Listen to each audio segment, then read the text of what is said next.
Star Wars The Old Republic, a still very popular MMO based in the Star Wars universe. Since its 2011 release, the game has maintained a healthy player base, as well as various content updates and expansions. For me, this MMO was the one that got away, as despite many friends and acquaintances singing its praises, The Old Republic was a game that was constantly being barged aside by other titles in the genre. Today, I rectify that and dive headfirst into over a decade's worth of space-themed MMO adventures, and find out what Star Wars The Old Republic has to offer MMO fans in 2022. My name's Mitch Mannix, and this is Star Wars The Old Republic First Impressions Adventures. To begin, since we're entering the wonderful world of Star Wars, it's only fitting that the star of this adventure have a suitable name. Now, I introduce to you that very man, accompanied by what I imagine to be the full length allowed of the Star Wars theme before getting a copyright strike. Beautiful.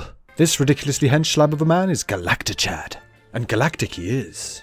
To explain the choices here, when creating a character in the Old Republic, the choices range from quite literally an infant, get this man a sandwich, do you even Sith bro, and well, I will bring the Republic to its knees. Sorry mate, but the only thing you're likely to bring to its knees is the local Taco Bell. So the decision was made to represent the Sith with a bust size that would make Pamela Anderson blush. And with that we are treated with the quintessential Star Wars intro, with a wall of text explaining that a fragile peace has been agreed between the Empire and the Rebellion. But Galactichad here has been handpicked to undergo the Sith trials early, and that being totally nothing to do with the fact that he has a body type like a fridge freezer. After rushing home to turn off the oven, Overseer Tremel greets our would-be hero, and informs us that not only is our weapon too wimpy to be suitable, but also that we already have a holiday enemy. There's an acolyte here named Vemrin. He's your enemy, and he will try to kill you. Spoilers. Tremel sets us the task of venturing into the tomb of a Chuno Ball to retrieve a weapon more suitable for a walking slab of concrete, and we take our first steps into the Old Republic's world. Although going for a more cartoonish art style, the game looks good, and has definitely suffered less for such an old MMO when it comes to its visuals holding up over a decade after release over some other titles. Making our way to the tomb, we are greeted with our first side quest opportunity, with a stationed member of the Empire experiencing trouble with the local wildlife. SWTOR does a lot of service to the role-playing side of this MMO, with both fully voiced lines for both NPCs as well as your chosen protagonist, but also the various choices the player is given when speaking to them, also leaving the player to be as pleasant or as sassy as they wish. Your men obviously need better training, Sergeant. This feeds quite nicely into the alignment system, where the choices you make impact how much you sway either to the dark or light side of the Force, with gear down the line only being available for those that dedicate themselves to one in particular, and that being only one of various elements that are attached to alignment. After smashing the crap out of some space worms and scoring ourselves a shiny new weapon, Galactichad emerges from the cave to get his first look at the Grand Sith Academy. A glorious structure that, along with various NPCs and environmental details, gives a real authentic feel to the place. It's not after only a few steps into the academy when we're stopped by two lads, and we find out that this is the coveted Vemrin, our holiday enemy, along with a typically bungling sidekick. This is ridiculous, Vemrin. Let's just kill him and hide the body. Shh, he's right there. We are warned by the both that they are not to be trifled with. No more warnings. Vemrin's the alpha monster here. You go after Vemrin, you die. Excuse me while I go after Vemrin. We reach our destination to check in with the Overseer. I thought I heard Vemrin's voice in the adjacent chamber before you arrived. Did he make his move so soon? Yeah, I hate him already. And we are informed that Vemrin is being groomed into becoming the apprentice to Darth Barris, one of the most influential Sith Lords. We don't want that, of course. But on with our next task, of casting judgment over a group of prisoners. And for our efforts we are given new threads that complete Galactichad's transformation into Mr. Incredible. Once we arrive at the holding cells, we are told by the jailer, who seemingly hasn't slept since the game's release, to decide 3 prisoners' fate. With a combination of deduction and some rather disturbing intimidation tactics, That man's... we get a good chance to flex our bastard muscles and deliver some Sith justice. Returning to Daddy Overseer, he informs us that he is very happy with our decisions, a quest that is clearly designed to showcase both the dark and light system as well as the decision making, and I hope SWTOR keeps this mechanic in play, as it's highly enjoyable and does well for immersion. To celebrate, a small reward. Of course I got it all right. I am perfection. The Overseer sets us our next task of slaying the beast of Marka Ragnos as our next trial. And we set out back into the desert lands to claim victory. Renting a space hire craft, SWTOR showcases its still very appealing visuals in this area, as well as the benefit of a flight path style form of transportation, as opposed to some titles that exclusively use fast travels and teleports. Flight paths allow the player to get a good view of the land, as well as its sense of scale. We arrive at our destination and speak to scuffed Uncle Fester to learn that he's searching for the brain of a beast that just so happens to reside around where we need to find our other target. Amazing. As we set off, the apprentice approaches us and informs us that her master's research is pointless, and she wishes us to instead return the brain to her so she can discredit and ruin her master's career. Galactichad cannot handle too much information at one time, so we inform her that we'll think about her request as we adventure out. While slaying beasts and checking off our objectives, I can't help but notice how cool and fluid the attack animations for SWTOR are, blocking each enemy strike even with multiple enemies, as well as some epic looking attacks. I have to admit that it gives the combat in a GDC-based MMO that can feel quite mundane a nice sense of pace and enjoyability. With both the great beast slain as well as Uncle Fester's request in hand, we return to completely stitch up his assistant, leading to some impromptu electroshock therapy. Again, I hope the multiple choices in regards to completing quests continues in the game. It's something that mostly is only found in single-player experiences, but it's great fun in RPGs of any flavour. Returning to the academy, we are stopped by Tweedle Dumbass, who has decided to try and take us out. After finding out that Galactichad is more powerful than a Chuck Norris supernova, Dolgus resorts to trying to charge Chad's flattery battery, but all that gets him is a swift death. The Overseer, seeing over the corpse, then informs us that Darth Barris has requested an audience with Galactichad, as well as his pretty new tiara. I've been waiting for this for a long time. Galactichad, you've been here for about an hour, and I am to report to him at once.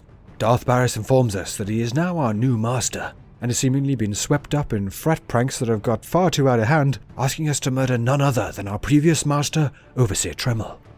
Galactichad, of course being cold as ice, wastes no time in dispatching his former master, and delivering lines that when delivered as casually as Galactichad does, just adds to the sense that he's clearly a tad psychotic. You are my greatest kill to date.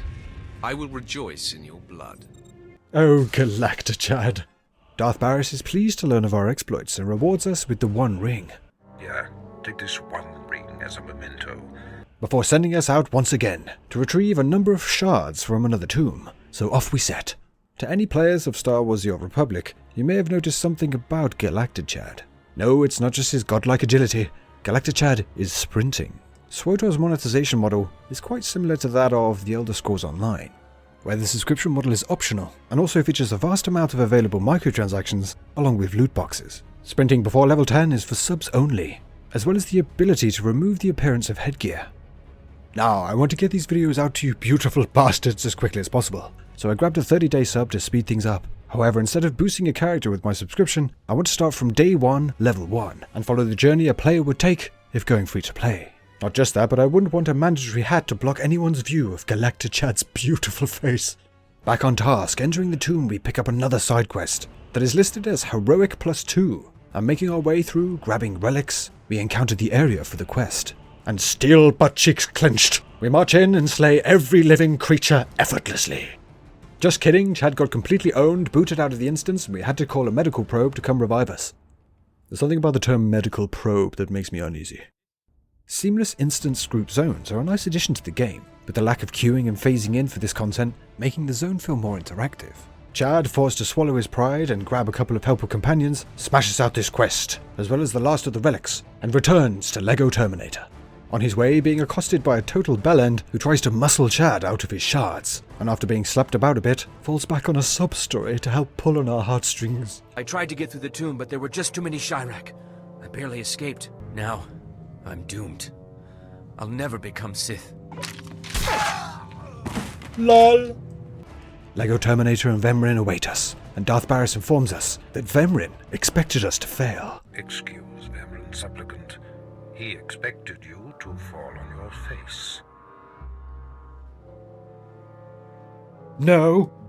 Darth Barris informs us that he's changed his mind, and Galactichad instead will be his apprentice, once he retrieves a lightsaber from, you guessed it, another tomb. If you become my apprentice, The galaxy will bend before you. I can't wait to start killing. The lightsaber you... Wait, what? Barriss also grants us permission to take with us another one of the prisoners to assist in locating the lost weapon. Yes, dominate her as you see fit. With our newly obtained reluctant companion, we make our way to the tomb of Naga Sadal, while stopping off to grab a quick cutscene and reveal just how much of an arsehole you can be in this game, if so inclined. I just thought it would be nice if somebody took his body back and told his father he didn't make it. So go do it already, you useless woman. With our new companion in tow, acting now as our healer, Galactichad battles through the tomb, all the way to the location of the sacred blade.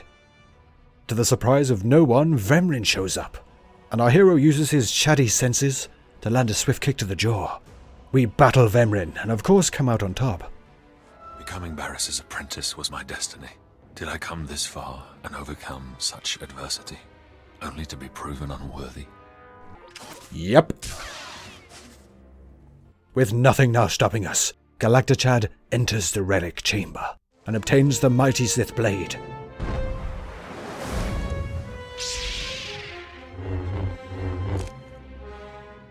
And we make our way back to the academy, wherein we are stopped by none other than the daughter of our once overseer, now seeking revenge. I'm going to add your ring to the collection. Oh, the double entendres. With the whole bloodline now erased, we present our victory to Darth Barriss to close out the trials and with it the starter zone, with the next step of our journey taking place off-planet, to the mysteries of Drummond Cass.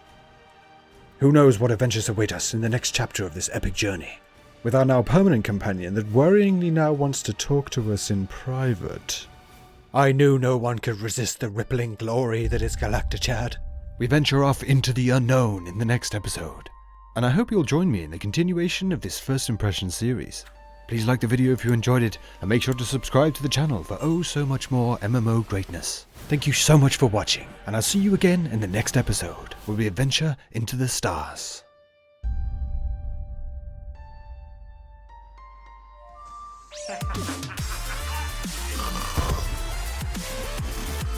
Brilliant. And a bandit that in his final moments just had to bust a move to her or Northpole.